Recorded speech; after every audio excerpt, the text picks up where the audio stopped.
अगर देख रहे हैं आप और बुलेटिन की शुरुआत धमतरी से आई बड़ी खबर के साथ। लापरवाह अधिकारियों पर सीएम ने सख्ती दिखाई है। क्रूद बीईओ और मगरलोड तहसीलदार को तत्काल हटाने के निर्देश दिए हैं। दोनों अधिकारियों के खिलाफ सीएम भूपेश बघेल से शिकायत हुई थी और धमतरी को सीएम ने अंग्रेजी महाविद्यालय की सौगात भी दी है। अगले शिक्षा सत्र से यह महाविद्यालय शुरू हो जाएगा। धमतरी में हाथियों की समस्या पर सीएम का बयान आया है। जंगली नदी नालों के किनारे केले और बांस के पेड़ लगाएं। केले और बांस का पेड़ लगाने से हाथी मानव द्वंद्व कम होंगे।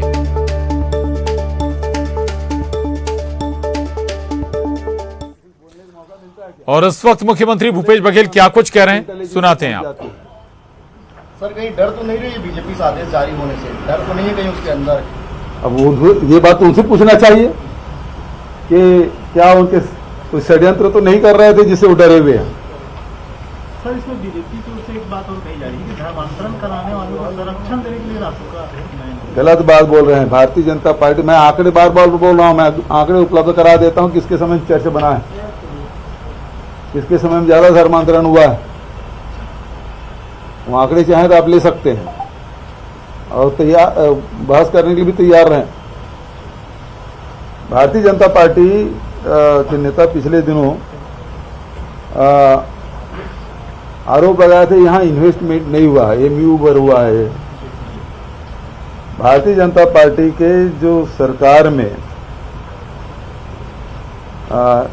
जो इन्वेस्ट हुआ था छत्तीसगढ़ में, ये 2017-18 की बात बता रहा हूँ, 1553 करोड़ 17 में और 18 में 1014 करोड़, ये उनकी स्थिति थी। हमारे समय में 2020 में 7,367 करोड़ 73,567 करोड़, 73,567। दूसरा 2021 में 16,492 करोड़ और 2022 में 2753 करोड़। ये status of industrial entrepreneur memorandum intention part 1 and implementation part B, ये भारत सरकार की वेबसाइट से है। ये आंकड़े पर्याप्त है बताने के लिए कि भारतीय जनता पार्टी में क्या स्थिति थी और कांग्रेस के शासन में क्या स्थिति थी। ये दोनों पेपर आपको स्पष्ट कर देंगे। आंकड़े बता रहे हैं कि भारतीय जनता पार्टी के नेता कितना झूठ बोल रहे हैं। ये जुड़मा के मारे जाने की खबर आ रही है, छत्तीसगढ़ राज्य के पास क्या इनपुट है इसको लेकर? अभी तक किसी ने पुष्टि की नहीं है। अब जो जानकारी है वो वहाँ के प्रशासन से ही पता चलेगा, तो अभी तक हमको इसकी जानकारी, पुख्ता जानकारी नहीं है। जो बात है वो सुनी सुनाई है। ये बीजेपी नेताओं का सर फिर दिल्ली दौरा शुरू हो गया है। आधा से ज्यादा नेता दिल्ली में मौजूद है। मंत्री बनाने के लिए बुलाए हैं कि किसी और कारण से बुलाए? केंद्रीय मंत्रिमंडल में सांसदों का ऐसा सुखुआहट है। हो, हम तो चाहते हैं कि छत्तीसगढ़ से प्रतिनिधित्व मिले, ज्यादा से ज्यादा मिले, कैबिनेट मंत्री मिले। इनके शासनकाल में इनको 9-10 सांसद मिलते हैं छत्तीसगढ़ से, लेकिन कैबिनेट मंत्री तो मिला ही नहीं आज तक के। बल्कि कांग्रेस शासनकाल में कैबिनेट मंत्री हुआ करते थे छत्तीसगढ़ से। इनके शासनकाल में कभी कोई कैबिनेट मंत्री भी नहीं बना। अब क्यों बुलाए हैं तो ओम माथुर बुलाया जाए। तो मुख्यमंत्री भूपेश बघेल को सुन रहे थे आप। धर्मांतरण मसले पर बीजेपी को टारगेट किया मुख्यमंत्री भूपेश बघेल ने, हमला बोला। आगे बढ़ेंगे। पूर्व मंत्री बृजमोहन अग्रवाल ने राज्य सरकार पर बड़ा हमला बोला। उन्होंने कहा कि प्रदेश सरकार राज्य में इमरजेंसी लगाने की तैयारी में है। किसी पर भी रासुका लगाने का अधिकार कलेक्टर को देने पर उन्होंने राज्य सरकार पर हमला बोला है। बृजमोहन अग्रवाल ने कहा कि लगता है सरकार डर गई है। उधर पूर्व मंत्री के बयान पर पीसीसी अध्यक्ष मोहन मरकाम ने पलटवार किया। उन्होंने कहा कि बीजेपी के साथ केंद्र पर भी उन्होंने निशाना साधा। रासुका को लेकर कहा कि प्रदेश में जो भी लोग गलत जो भी गलत करेगा उसके खिलाफ कार्रवाई होगी।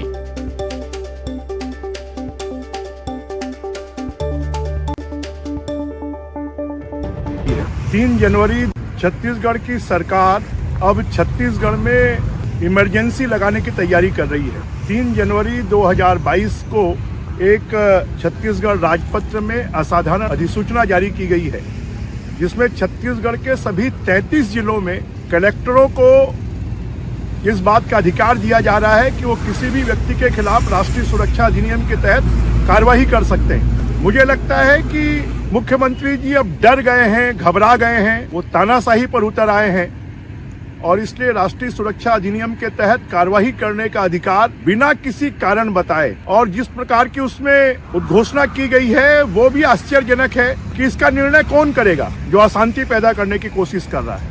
इसका निर्णय कौन करेगा कि राज्य सरकार को असुरक्षित करने की कोशिश की जा रही है। और ये पूरी तरह 1977 की 1975 की याद दिलाता है, जब इस देश में इंदिरा गांधी जी ने इमरजेंसी लगाई थी। अब छत्तीसगढ़ में भूपेश बघेल जी इमरजेंसी थोपने का काम कर रहे हैं और ये बहुत दुर्भाग्यजनक है। छत्तीसगढ़ की जनता इसको किसी भी प्रकार से स्वीकार कर। देखिए, भारतीय जनता पार्टी के नेता किस मुंह से कहते हैं, केंद्र में बैठी माननीय मोदी जी की सरकार पूरे देश में इमरजेंसी जैसी स्थितियां ला दी है। तो भारतीय जनता पार्टी के नेताओं को केंद्र से कहना चाहिए कि उन्होंने जो इमरजेंसी स्थिति जो केंद्र सरकार ने लगा दी है, मौलिक अधिकारों का हनन करने का काम भारतीय जनता पार्टी और भारतीय जनता पार्टी के नेता कर रहे हैं। तो स्वाभाविक है ऐसे लोगों के ऊपर कड़ी कार्रवाई होनी चाहिए, क्योंकि और नारायणपुर की घटना को लेकर कांग्रेस ने बीजेपी और पूर्व मंत्री केदार कश्यप को जिम्मेदार ठहराया है। पीसीसी अध्यक्ष मोहन मरकाम ने कहा कि केदार कश्यप ने आदिवासियों को उकसाने का काम किया है। एसपी और पुलिस कर्मियों पर हमला बीजेपी की सोची समझी साजिश का नतीजा है। उन्होंने कहा कि बीजेपी बस्तर को अशांत करने की कोशिश कर रही है।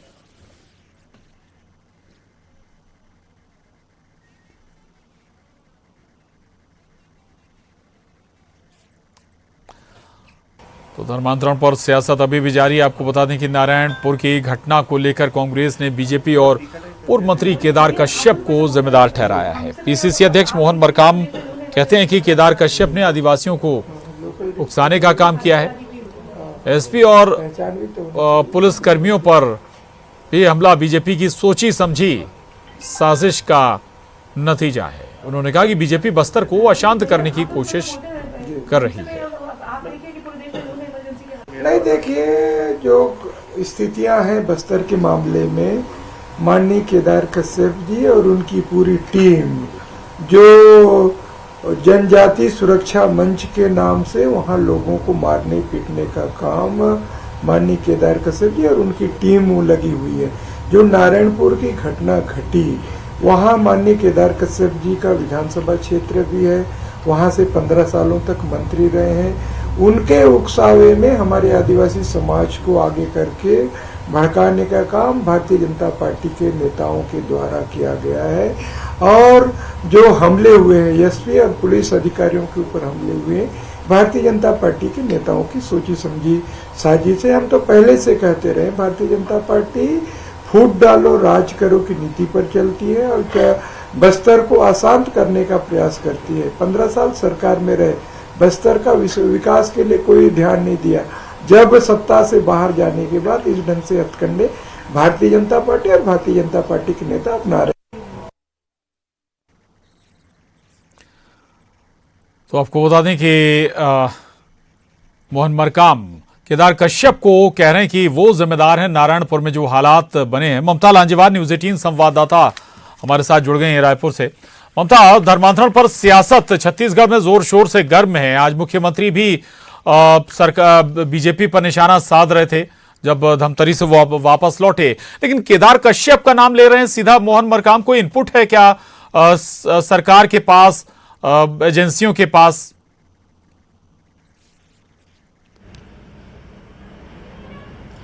देखिए, मोहन मरकाम का कहना है कि लगातार जो है वो चूंकि केदार कश्यप का वो पूरा उस क्षेत्र में जो है वो सक्रिय रहे हैं और प्रभार उनके पास में है, तो उनका कहना है कि केदार कश्यप वहां पर फूट फूट कर रो रहे थे।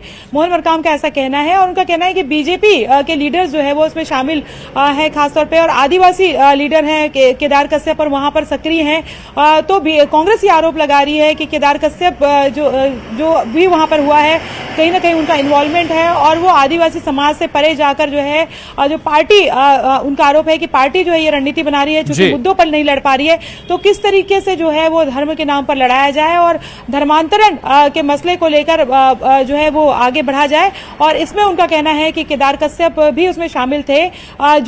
जो लोग तोड़फोड़ किए थे, उनका ऐसा आरोप है कि जो बीजेपी के लोग और केदार कश्यप जो है वो सब इनके पीछे हैं। हालांकि अगर हम बात करें तो लगातार राज्य सरकार कह रही है और मुख्यमंत्री भूपेश बघेल ने अभी भी कहा सख्त मैसेज दे रही, राज्य सरकार का कहना है कि सख्त मैसेज दिया जाएगा, जो लोग भी इसमें शामिल हो, चाहे कितने भी प्रभावशाली लोग हो, उनको जो है इसकी सजा मिलेगी। और अगर हम पूरा सिनेरियो अगर हम देखें तो वाकई छत्तीसगढ़ में कभी इस तरह की तस्वीरें नहीं दिखाई दी थी और इसी को लेकर कांग्रेस का कहना है कि जो एनएसए लगाया गया है वो इसीलिए है कि ताकि जो है वो आगे इस तरह की चीजों को हालांकि इस पर भी अब सियासत शुरू हो गई। भूपेश बघेल ने हालांकि ममता लौट रहा हूं मैं आपके पास, और बीजेपी मीडिया सह प्रभारी अनुराग अग्रवाल जी हमारे साथ जुड़े हैं।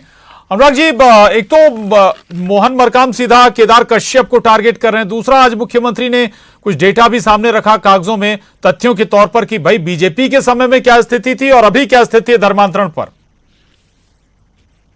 प्रशांत जी, अगर मोहन मरकाम जी और कांग्रेस सरकार को लगती है कि इस घटना के पीछे भारतीय जनता पार्टी और उसके नेता केदार कश्यप जी जिम्मेदार हैं, तो उनकी सरकार है ना, उनको कार्रवाई करने के लिए रोका किसने है? करिए ना कार्रवाई। देखिए भाई साहब, ये सरकार शायद अभी तक ये भरोसा नहीं कर पा रही है कि सत्ता में है, इसलिए जनहित को कोई कार्य नहीं कर रही, उस टाइप के आरोप लगा रही है। आप जानते हैं जब से सरकार बनी है इन्होंने 10 SIT का गठन कर लिया विभिन्न मामलों में भ्रष्टाचार के आरोप लगाते हुए, एक भी मामले में इन्होंने कोई कार्रवाई की हो तो मुझे बताइए। अरे आपकी सरकार है, आपकी इंटेलिजेंस है, 1.5 साल पहले आपके एसपी पत्र लिखते हैं कि यहाँ धर्मांतरण में बड़ा खेल चल रहा है, आप ध्यान नहीं देते। आपके कमिश्नर लोग अपने कलेक्टरों को लिखते हैं कि यहाँ पे ईसाई मिशनरी जबरन धर्मांतरण करने वाले हैं, आप ध्यान नहीं देते हैं। आपके गृह मंत्री स्वयं अपने समाज के लोगों को चेतावनी देते हैं कि भाई धर्म परिवर्तन मत करिए, तो आपको दिखाई नहीं देता है। रायपुर में पुरानी बस्ती थाना के सामने ईसाई मिशनरी सीना ठोक के कहते हैं कि हम धर्म परिवर्तन करेंगे, हमारा अधिकार है, तब आपको दिखाई नहीं देता है। आपको दिखाई तब देता है जब ये गरीब आदिवासी और हिंदू संगठन अपने हक के लिए खड़ा होता है और इस अवैध धर्मांतरण को रोकना चाहता है। अरे भाई, आपके डीएनए कहाँ है? कांग्रेस बनी कौन है? कांग्रेस का निर्माण किया है हूं नाम के ईसाई ने। आज इनके जो आपने कई बातें एक साथ कह दी। अनुराग जी कांग्रेस से धनंजय सिंह ठाकुर जी हमारे साथ जुड़े हैं, जवाब उनसे ले लेते हैं। धनंजय सिंह ठाकुर जी कई बातें कह रहे हैं, वो तो कह रहे हैं कि भाई प्रशासन आपको चेता रहा था, पुलिस चेता रहा था, आपके मंत्री चेता रहे थे, बता रहे थे कि भाई धर्मांतरण हो रहा है, तब आपका ख्याल नहीं हुआ, तब आपका ध्यान नहीं गया उस तरफ। देखिए, अभी भाजपा के प्रवक्ता आपके चैनल में कहे हैं कि हिंदू संगठन और आदिवासी समाज, मतलब भाजपा आदिवासियों को हिंदू नहीं मानती। पहली बात, जब भाजपा खुद इस बात को कह रही कि आदिवासी हिंदू नहीं है, भाजपा के प्रवक्ता कह रहे भी आपके चैनल में ना, उसको रिपीट सुना दी गई। दूसरी बात, नारायणपुर में जो हिंसा हुआ, जो एसपी के सर फोड़ा गया, इस पुलिस वहां पे हमला किया, उसमें जो गिरफ्तार हुआ भारतीय जनता पार्टी का जिला अध्यक्ष, ये कौन है? किसको संरक्षण? इसको कवर्धा में पूर्व मुख्यमंत्री डॉक्टर रमन सिंह के पुत्र अभिषेक सिंह कवर्धा के माहौल को खराब करने के लिए खुलेआम गाली गलौज कर रहे थे। ये इनका तो चरित्र है ना, ये तो चरित्र है इनका, क्योंकि ना तो भारतीय जनता पार्टी हिंदुओं के साथ में है, न भारतीय जनता पार्टी सिखों के साथ में है, न भारतीय जनता पार्टी ईसा को मानने वालों के साथ में है, न मुसलमानों के साथ में है। इनका तो मन में विमनस्ता भरा हुआ है ना। जहां जहां भाजपा सत्ता में नहीं होती है वहां दंगा करना, हिंसा फैलाना, धर्म से धर्म को लड़ाकर अपनी राजनीतिक रोटी सेकना और पूरे उस क्षेत्र के माहौल को अशांत करना, ये आरएसएस की शाखा में भाजपा नेताओं को सिखाया जाता है। और वही शाखा का चरित्र वहां पे दिखा है, जहाँ पे पुलिस के अधिकारी कर्मचारी शांति व्यवस्था बनाने गए थे ना, वहां शाखा में जाने वाले गुंडे और भाजपाई गुंडे एसपी का सिर को फोड़ते हैं। और किस मुंह से बात कर रहे हैं? किस मुंह से? इनको शर्म नहीं आती? 15 साल तक छत्तीसगढ़ में रमन सिंह आरएसएस की सरकार थी, इनके नेता हुआ करते थे दिलीप सिंह जुदेव जी, वो तो जरा घर वापसी अभियान चलाते थे, जो धर्म परिवर्तन के उनके चरण धोकर लेकर आते थे। और सबसे ज्यादा चर्च और प्रार्थना सभा अगर बनी है तो रमन सरकार बनी है। नारायणपुर के कई गांवों का नाम आपको बताऊंगा जो 15 साल में बिल्कुल ठीक है। ये दावे और आरोप प्रत्यारोप चलते रहेंगे और जाहिर है कि नई नई लाइनें भी आ रही हैं और अब कांग्रेस कह रही कि बीजेपी आदिवासियों को हिंदू मानती ही नहीं। शुक्रिया धनंजय जी, अनुराग जी, धन्यवाद आपका। ममता हमारे साथ जुड़ी थी, आपका भी बहुत शुक्रिया बातचीत के लिए। अगली खबर का रुख करेंगे। केंद्रीय मंत्रिमंडल में छत्तीसगढ़ का प्रतिनिधित्व बढ़ सकता है। दिल्ली में छत्तीसगढ़ बीजेपी सांसदों की बैठक हुई है। पीसीसी अध्यक्ष मोहन मरकाम ने भी बीजेपी सांसदों को मंत्रिमंडल में शामिल करने की मांग की है। उन्होंने कहा कि मंत्रिमंडल में छत्तीसगढ़ के बीजेपी सांसदों को भी मौका मिलना चाहिए। उन्होंने कहा कि इससे कांग्रेस को कोई प्रभाव नहीं पड़ेगा। 2023 के विधानसभा चुनाव में कांग्रेस की जीत होगी।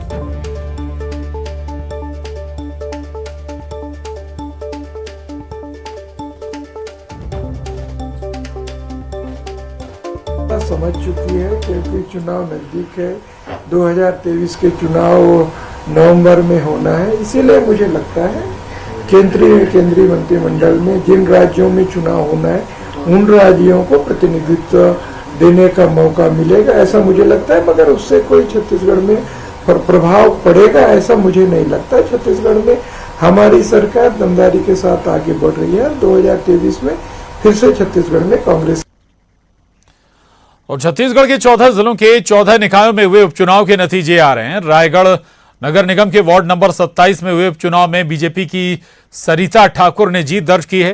वहीं राजनांदगांव के डोंगरगढ़ नगर पालिका के वार्ड नंबर 6 के उपचुनाव में कांग्रेस प्रत्याशी कृष्णा लिल्हारे ने जीत दर्ज की है। वहीं मनेन्द्रगढ़ के वार्ड नंबर 3 में हुए उपचुनाव में कांग्रेस की सपन महतो विजयी घोषित हुए हैं। धमतरी के आमदी नगर पंचायत उपचुनाव के नतीजे भी घोषित हो गए हैं। यहां के वार्ड नंबर 9 में बीजेपी की जीत हुई है, तो वहीं वार्ड नंबर 2 में कांग्रेस को जीत मिली।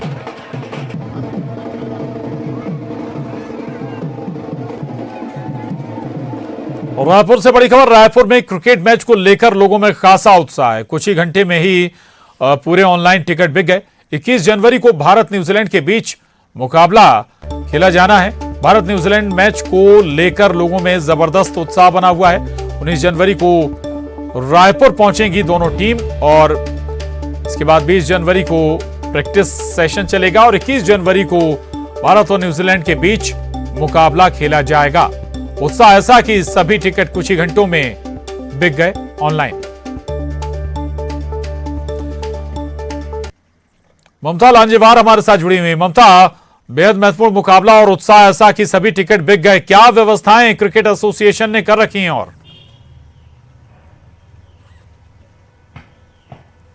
बिल्कुल देखिए 55,000 दर्शकों की क्षमता वाला स्टेडियम और 19 जनवरी को दोनों टीमें पहुंचेंगी और उत्साह इस तरह से आप देख सकते हैं कि जितने भी ऑनलाइन टिकट्स हैं वो तत्काल जो है जैसे ही ओपन की गई हैं और कुछ घंटों में ही वो बिक गई हैं। तो जाहिर तौर पर जबरदस्त उत्साह जो है वो भारत और न्यूजीलैंड के बीच में जो मैच खेला जाना है उसको लेकर है। स्टेडियम की अगर हम बात करें तो वहां पर चप्पे चप्पे पर सुरक्षा व्यवस्था मौजूद होगी और जो एसोसिएशन है छत्तीसगढ़ क्रिकेट एसोसिएशन उन्होंने पिछले दिनों प्रेस कॉन्फ्रेंस ली थी और प्रेस कॉन्फ्रेंस के जरिए बताया था कि किस तरीके से जो है वो शुरुआती तौर पे जो स्टूडेंट हैं उनको अलग से उनको कितने रियायती दर पे टिकट दी जाएंगी। शुरुआती जो टिकट्स है जो ऑनलाइन जो अभी बिके घर पहुंच सेवा होगी, यानी घर पर टिकट्स पहुंचाई जाएंगी। आसपास भी अगर हम बात करें तो पूरी एक व्यवस्था की गई है कि कहीं कोई लूट खसोट ना हो। इसी को लेकर ये जो चीजों के दाम जो है वो तय किए गए हैं कि स्टेडियम के भीतर जो है वो किस तरीके से पानी की बोतल जो है वो हालांकि बताया जा रहा है कि फ्री में मुहैया कराई जाएगी। इसके अलावा तमाम जो चीजें हैं जो खाने पीने की चीजें हैं उसके जो कीमतें हैं वो निर्धारित की गई हैं। व्यवस्थित तरीके से जो दर्शक हैं वो भीतर जा सके इसके लिए अलग अलग जगहों पे गेट बनाए जाएंगे और सुरक्षा व्यवस्था तैनात होगी। और जो अगर हम बात करें तो बिल्कुल चूंकि टिकट बहुत ज्यादा बिक गए तो जाहिर है कि लोगों में उत्साह भी है और हो सकता है कि स्टेडियम के बाहर भी जो स्क्रीनें वगैरह लगाई जाएंगी ताकि लोग बाहर से भी मैच का लुत्फ उठा सकें। शुक्रिया ममता जानकारी के लिए। और अब रुक करेंगे 25 सेकंड और 25 खबर।